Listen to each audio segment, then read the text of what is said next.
తెలంగాణలో ఇందిరమ్మ పాలన వచ్చిన తర్వాత గత సంవత్సరాల కాలంలో ముఖ్యంగా ఇందిరమ్మ రాజ్యంలో పేదల కోసమే అనేక పథకాలని ప్రవేశపెట్టడం జరిగింది. దాంట్లో మొట్టమొదటిగా హిందీ సరైన బియ్యంతో వండుకొని తినాలి, అదేవిధంగా ఉండటానికి ఇల్లు కావాలి.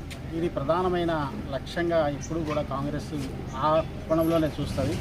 ఆనాటి ఇందిరమ్మ ప్రభుత్వం దగ్గర నుంచి, ఇందిరాగాంధీ దగ్గర నుంచి ఈనాటి వరకు కూడా పేద ప్రజలకి ఇల్లు కట్టించిన ఘనత, పేద ప్రజలకి కడుపు నిండా అన్నం పెట్టాలని, అన్నం తినాలని చెప్పి ప్రజా పంపిణీ వ్యవస్థను తీసుకొచ్చిందే ఆనాటి కాంగ్రెస్ ప్రభుత్వం, నెహ్రూ గారు కానీ ఇందిరాగాంధీ గారు కానీ.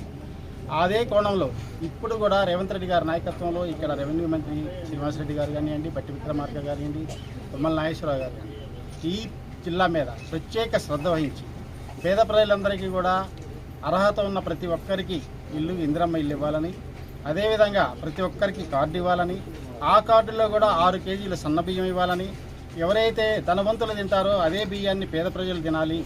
మరి గతంలో దొడ్డు బియ్యం ఇచ్చినప్పుడు అది పక్కదారులు పట్టడం, అదేవిధంగా పేద ప్రజలకి అది అందుబాటులో లేక ఎక్కువ రేటు పెట్టి బియ్యం దుకాణాల్లో కొనడం జరిగింది.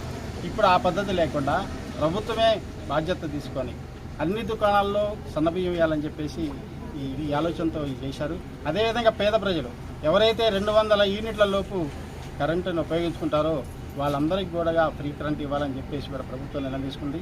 అంటే ఈ ప్రభుత్వం పేద ప్రజల పక్షాన ఇందిరమ్మ రాజ్యంలో మరి ఖచ్చితంగా పేదల వైపే ఉండాలని చెప్పేసి మొట్టమొదటిగా ఫ్రీ బస్సు కానివ్వండి, 500 కరెంటు కానివ్వండి, 200 యూనిట్ల వరకు ఫ్రీ కానివ్వండి కరెంటు, అదేవిధంగా సన్నబియ్యం కానివ్వండి, రేషన్ కార్డులు కానివ్వండి, ఇందిరమ్మ ఇల్లు కానివ్వండి, ఈ రకంగా ఒక్కొక్కటి ఏదైతే ప్రభుత్వం వచ్చేటప్పుడు వాగ్దానాలు చేశారో అన్నింటినీ కూడా నెరవేర్చడం కోసం రాష్ట్ర ఆర్థిక పరిస్థితి బాగాలేనప్పటికీ ఒక్కొక్కటి చేసుకుంటూ రైతులకు కానివ్వండి, అదేవిధంగా ఉద్యోగస్తులకు కానివ్వండి, నిరుద్యోగులకు కానివ్వండి, మహిళలకు కానివ్వండి, అదేవిధంగా పేదలకు కానివ్వండి, అన్ని వర్గాల ప్రజల్ని మరి ఈనాడు ఒక్కొక్క కార్యక్రమం చేసుకుంటూ వెళ్తూ ఉంది.